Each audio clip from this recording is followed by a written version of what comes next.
Guys म चाहिँ अहिले प्युठान जिल्ला झिमरुक गाउँपालिका 1 दुवाचोर भन्ने ठाउँमा आइरहेको छु हैन। यहाँ चाहिँ मेरो दिदीको घर पर्छ। देख्न सक्नुहुन्छ जङ्गलको बिचबाट बाटो छ हैन।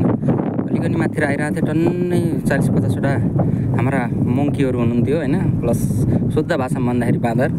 अनि यस्तो डर लाग्यो कि यस्तो घना जङ्गलमा म एक्लै आएको हैन, त्यो पनि 3-4 वर्षको आएको हैन। अब केही पनि छैन, छन् त मेरो हातमा। अब भए पनि सबैजना आएर आक्रमण गऱ्यो भने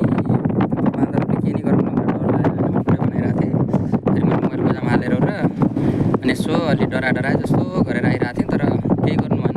सहरतिरका बाँदरहरू त अब बानी लगाएको होइन, मन्दिर त्यहाँनिर बस्दा झापझुप तान्ने उनी पनि गर्दा होला नि। तर पाहाडतिरका बाँदरहरू भनेको अलिक समझदारै हुँदो रहेछन् कि होइन, त्यो भएर त्यस्तो केही गर्नु भएन उहाँहरूले होइन। अनि नगर्दाखेरि ठिकठाकै लाग्यो। म यहाँसम्म आइपुगेँ।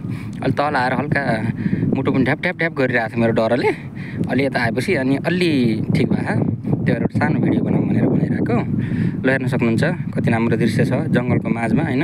सर म हिँडिरहेको छु होइन, केही छैन कि आनन्द छ।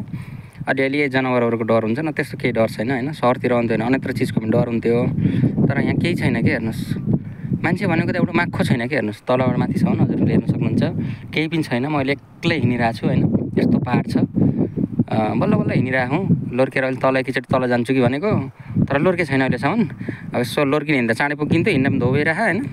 र पनि म अहिले अड्डिएर हिँडिरहेको। अब ठिकै छ एकदम। हेर्न सक्नुहुन्छ आनन्द छ, चिसो हावा चलिरहेको होइन। मैले यत्रो ज्याकेट लगाएको, फेरि पनि जाडो जाडो भइरहेको। वातावरण बिन्दास छ होइन। राम्रो हो, पाहाडतिरको वातावरण ठिक छ, यता त्यता छ। तर अहिले हामी त अब पाहाडतिर छोडेर हिँड्ने होइन। हिँडे पनि राम्रो छ, बस्नुपर्छ बुवा आमा नेत्रमाहरूको लागि एकदम ठिक छ अहिलेको जेनेरेसनमा। तराई मधेसतिरै अब धेरै फोक्स हुन्छ होइन, भए पनि राम्रो छ यतातिर एकदम